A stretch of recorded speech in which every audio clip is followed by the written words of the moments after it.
सो ब्रह्मास्त्र release हो चुकी है। कुछ लोगों ने मूवी देख ली होगी पर ज़्यादातर लोगों ने मूवी अभी नहीं देखी है। इवन मैंने भी नहीं देखी है। सो मूवी देखने से पहले let's try to decode the full movie using trailer and promos. तो हम जवाब ढूंढेंगे कुछ मेन क्वेश्चंस के, जैसे कि मूवी में टोटल कितने अस्त्र हैं, मूवी का ये मेन विलन कौन है, आलिया भट्ट की आखिर मूवी में क्या पावर है, जल देवी का रोल किसने निभाया है, ब्रह्मास्त्र के 3 टुकड़े किसके पास हैं और ब्रह्मास्त्र के नेक्स्ट पार्ट में किसके बारे में बात हो सकती है। So hey everyone, welcome back to another video by Lazpedia. इन पिछले सालों में हमने अस्त्रों की एक अनोखी दुनिया बनाई है जिसका नाम है अस्त्रवश। तो इस प्रोमो में मुझे ये पिक्चर दिखी। इस पिक्चर में क्लियरली दिखाया जा रहा है कि मूवी में टोटल 7 नहीं 11 नहीं बल्कि टोटल 15 अस्त्र हैं। इन्हीं अस्त्रों के थ्रू हम पूरी मूवी डिकोड करेंगे। तो सबसे पहले है ब्रह्मास्त्र। तो जैसा सबको पता है कि ब्रह्मास्त्र से ही सारे अस्त्रों की शक्ति जुड़ी हुई है और अगर ये एक्टिवेट हो गया तो दुनिया तबाह हो जाएगी। जैसा कि प्रोमो में दिख रहा है कि ये फिर से एक्टिवेट ना हो, इसके लिए इसे 3 टुकड़ों में बांट दिया गया है। यही एंट्री होती है मोनी रॉय की, जो कि मूवी में जुनून का रोल प्ले करेंगी। वो ब्रह्मास्त्र के 3 टुकड़ों को हासिल करना चाहती हैं। आपने मूवी का ये सीन देखा होगा कि जैसे ही मोनी रॉय की एंट्री होती है उनके पीछे से सांप का ये शेप बना हुआ दिखाई देता है। इससे लग रहा है कि मोनी रॉय का अस्त्र काल सर्प अस्त्र है। मोनी रॉय हो सकता है इस मूवी में गॉडेस ऑफ स्नेक मानसा देवी का रोल प्ले कर रही हैं, जो कि लॉर्ड शिवा की एक बेटी हैं, पर उन्हें भगवान का दर्जा देने से मना कर दिया गया था और वो खुद को भगवान का दर्जा दिलाना चाहती हैं। इस सीन में आप देख सकते हैं कि मोनी रॉय के साथ उनके 2 असिस्टेंट्स भी हैं। इस कैरेक्टर का रियल नेम है सौरभ गुज्जर और इनके विकिपीडिया पेज पर लिखा है कि ये मूवी में महिषासुर का रोल प्ले करेंगे। सो इनका अस्त्र ये रेड ब्रेसलेट हो सकता है क्योंकि इसमें भी हॉर्न्स बने हुए हैं। दूसरे असिस्टेंट का अस्त्र ट्रेलर में नहीं दिखाया गया है, पर ऐसा लग रहा है कि ये बाकी लोगों के अस्त्रों को अपने वश में कर लेता है। इसी सीन में आप देख सकते हैं कि ये लॉकेट्स जिसकी हेल्प से मोनी रॉय अपनी आर्मी क्रिएट कर लेती हैं। हर एक ईवल सोल्जर के गले में ये लॉकेट है। हो सकता है इस अस्त्र से मोनी रॉय लोगों को अपने वश में कर लेती हैं। Now back to the question कि ब्रह्मास्त्र के 3 पार्ट किसके पास हैं। मूवी के एक शॉट में दिखाया जाता है एक हाथ जो ब्रह्मास्त्र के एक टुकड़े को ईशा के सामने रखता है। ये हाथ है नागार्जुना का, जो कि इस मूवी में नंदी अस्त्र धारक हैं और आर्टिस्ट अनीश का रोल प्ले करेंगे। पहला टुकड़ा अनीश यानी नंदी अस्त्र धारक के पास है और इसे हराकर महिषासुर एक टुकड़ा अपने वश में कर लेता है।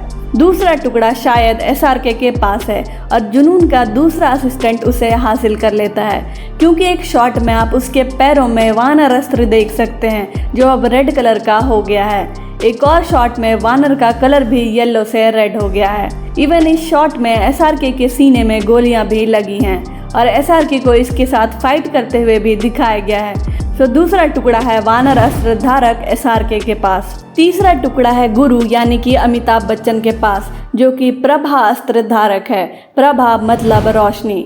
जैसे कि शॉट में देखा जा सकता है कि जुनून की आर्मी से घायल होने के बाद गुरु इसे शिवा को दे देता है, इसलिए जुनून के बंदे शिवा और ईशा के पीछे पड़े हैं ताकि वो तीसरा टुकड़ा भी हासिल कर लें। शिवा यानी रणबीर कपूर खुद अग्नि अस्त्र हैं। वो अग्नि की मदद से अलग अलग अस्त्र बना सकते हैं, क्योंकि कई शॉट्स में आप उन्हें अलग अलग अस्त्रों के साथ देख सकते हैं, कभी तलवार कभी गदा। तो हो सकता है अग्नि अस्त्र के अंदर ही कई सारे और अस्त्र हों। शिवा यानी रणबीर कपूर के साथ है ईशा यानी कि आलिया भट्ट। मूवी के प्रोमो में उनकी शक्तियों को नहीं दिखाया गया है, पर सवाल ये है कि आलिया भट्ट मूवी में बस लव इंटरेस्ट तो नहीं हो सकती हैं, उनके पास खुद की भी कोई ना कोई शक्ति ज़रूर होगी। सो आलिया भट्ट की पावर क्या हो सकती है। आलिया भट्ट का नाम इस मूवी में ईशा है, जो कि गॉडेस पार्वती का अवतार है। अयान मुखर्जी के इंस्टाग्राम पोस्ट के कैप्शन में लिखा है कि ईशा शिव की शक्ति हैं। इस शॉट में आप देख सकते हैं कि ईशा के हाथ में ब्रह्मास्त्र का ये टुकड़ा है और जैसे ही शिवा इसको छूता है ये एक्टिवेट हो जाता है। ये अर्धनारीश्वर के कॉन्सेप्ट को दर्शाता है, मतलब दोनों एक दूसरे के ऑपोजिट हैं पर एक दूसरे को पूरा करते हैं। तो अगर शिवा आग है तो ईशा जल हो सकती है, क्योंकि कई शॉट में आप आलिया भट्ट को रेड साड़ी और सिल्वर ज्वेलरी पहने हुए देख सकते हैं। जल अस्त्र धारक ने भी इसी तरह के कपड़े पहने हुए हैं। इवन एक शॉट में आलिया भट्ट के फेस पर पानी की एक बूंद भी गिरती है। सो मे बी आलिया भट्ट ही जल अस्त्र धारक है। अग्नि और जल के बाद नेक्स्ट सबसे इम्पोर्टेंट अस्त्र है पवन अस्त्र।